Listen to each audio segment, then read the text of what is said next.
Mi nombre es Jesús Manuel Valles.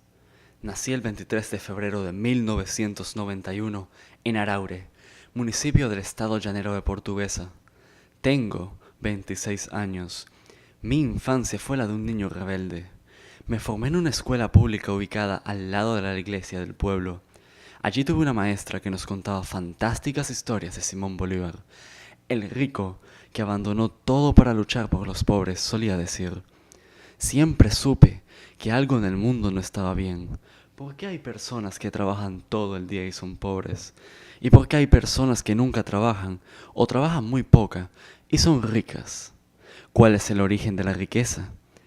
Eran preguntas que me sentía desafiado a responder. No sabía, en ese momento, que eran objeto de estudio de la ciencia histórica de la economía política. En ese contexto, vino mi interés por la política. Toda mi familia siempre se oponía, en menor o mayor medida, al chavismo, apoyando generalmente a sus rivales políticos tradicionales. Similar era mi posición, algo normal siendo un niño. Pero luego de abril de 2002, cuando tenía 11 años, me preguntaba, ¿por qué esta gente salió a defender a Chávez? ¿Qué representaba ese hombre que ellos arriesgaran su vida defendiéndolo? Seguidamente me dediqué a indagar con detenimiento. Ya en ese entonces había en Venezuela acceso a Internet para cierta parte de la población. Aún recuerdo el día en que pensé comprender. Chávez quería continuar el proyecto de Bolívar, un proyecto de libertad, igualdad y justicia. Era el proyecto de consolidar a Venezuela como una gran nación. Me sentí parte de un plan para cambiar el mundo. A partir de allí, me asumí chavista. A partir de los 12 años, empecé a leer los libros del Che Guevara que recomendaba Chávez, los más clásicos, sin ningún tipo de orientación. Pensé que la justicia debía imponerse a plomo. Con 17 años entré a estudiar ingeniería en la Universidad Central de Venezuela y estaba deseoso de involucrarme en la política, y así fue. Me uní a un grupo estudiantil chavista de la facultad, en el cual había posiciones más o menos estructuradas en el camino a seguir para apoyar la revolución. Ya en ese momento, el año 2009, había escuchado posiciones críticas al proceso, en las que se denunciaba que transitábamos hacia un reformismo y no hacia una revolución. Siempre fui de posiciones radicales. Ese mismo año ingresé a Marea Socialista, una organización que interpelaba algunos asuntos del gobierno y criticaba el hiperliderazgo de Chávez. En 2011 rompo con Marea Socialista por asuntos relacionados a su dinámica de toma de decisiones internas. Sin embargo, seguí militando en el chavismo, aunque ya para ese momento habían signos de corrupción bastante evidentes. Siempre pensé que Chávez personalmente no estaba involucrado y que, de esa manera, había que seguir defendiendo el proceso en el que un conjunto de lacranes engañaban al presidente. Todo esto, pensaba, se hacía en el marco de nuestra disputa contra el más poderoso enemigo, el imperialismo norteamericano. Era un conjunto de argumentos hilvanados en mi cabeza sin fundamentación alguna, simplemente una serie de especulaciones. En el año 2013 muere Chávez, y bajo la lógica de la lucha contra el imperialismo, apoyo la elección de Nicolás Maduro, alguien de quien no tenía muy buenas referencias.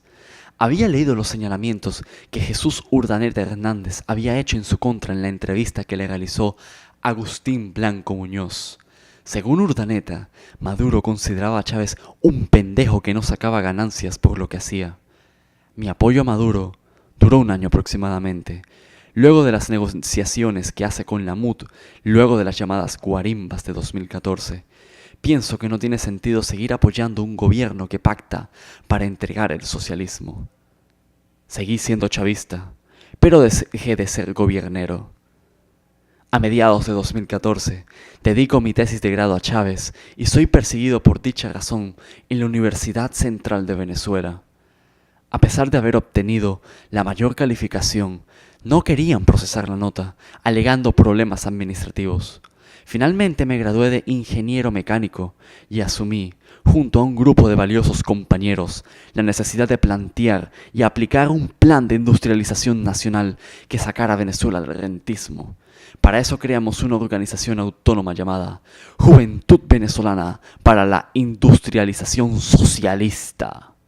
Se trataba de una organización científica en la que hubo mucho estudio, tanto de economía como de ingeniería. Personalmente me interesé en mayor medida por los problemas económicos. Entendí de esa forma la estructura económica venezolana, es decir, la forma del proceso nacional de acumulación de capital.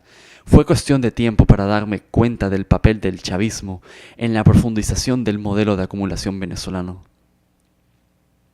Ya a mediados de 2015, varios compañeros y yo habíamos dejado de asumirnos como chavistas. Hubo elementos clave en dicha ruptura: comprender el fenómeno de la fuga de capitales y el endeudamiento externo fue de vital importancia. A través de mecanismos como la sobrevaluación cambiaria, el chavismo permitió la mayor salida de divisas en la historia del país, endeudándolo, además, como nunca antes. Dicha política promovió las importaciones, destruyendo la ya débil industria nacional. Así pues, el sostén del chavismo fue la población obrera sobrante y mayoritaria en el país, y los ineficientes pequeños capitales. Cuando en 2014 caen los precios del petróleo, el inestable parapeto termina de desmoronarse y el gobierno, esta vez encabezado por Maduro, tiene la necesidad de aplicar el ajuste económico más grande de nuestra historia, que en 2017 tiene comiendo a un porcentaje importante de los venezolanos en la basura. Así, el chavismo en crisis muestra un verdadero papel reaccionario cuando da prioridad de pago de la deuda externa en lugar de la importación de alimentos y medicinas en un país que no produce. La oposición al chavismo es vital para quienes plantean la necesidad de un proyecto nacional. La acumulación que permita la reproducción ampliada de capital de Venezuela solo es posible si está dirigida por quienes poseen las habilidades físicas e intelectuales para hacerlo, es decir, por poseedores de fuerza de trabajo con subjetividad productiva expandida, capaces de hacer que el país se pelee por un puesto en el marco de la División Internacional del Trabajo. Así deberá optarse por la concentración de capital en ramas en las cuales el país tenga ventajas comparativas: petróleo, petroquímica, siderurgia. Todo esto unado al necesario control estatal del comercio exterior y la banca, sin el cual Venezuela es inviable como Estado-nación. El chavismo y naturalmente la oposición que porta los intereses de capitales más concentrados pero ineficientes representan la negación de los postulados planteados anteriormente. En síntesis, tardé 13 años en superar intelectual y políticamente el chavismo, algo que, sin duda, considero que fue una de las mayores estafas de mi vida. La razón de tan prolongado tiempo tiene que ver con el método utilizado para analizar el fenómeno. No se puede desmontar correctamente el chavismo sino a través del método científico. Personalmente considero que el método desarrollado por Marx es el más potente para analizar la realidad y luchar por transformarla en beneficio de la humanidad es un conjunto.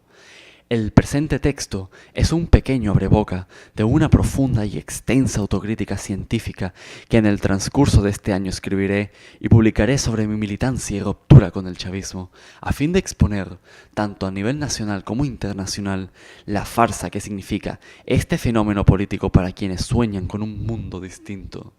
Mi intención no es la de convertirme en juez, sino la de sistematizar una experiencia histórica con consecuencias tan grandes para el país en que nací.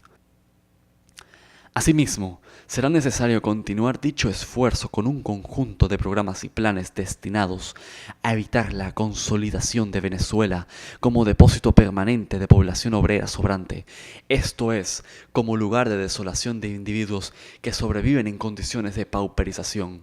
Es una tarea enorme que se debe llevar a cabo por un equipo. Por eso, la creación de una organización científica que, bajo la forma de partido político, sea portadora de los intereses de quienes solo tienen para vender su fuerza de trabajo, es un asunto estratégico. Al día de hoy, muchos de quienes apoyaron al chavismo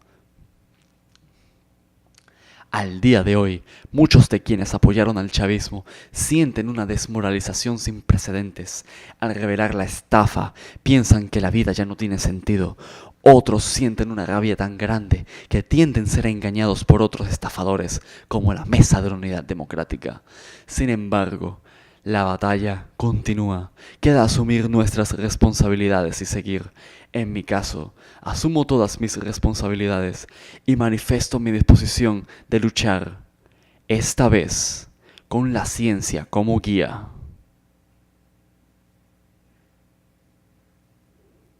¡Épale, compatriota!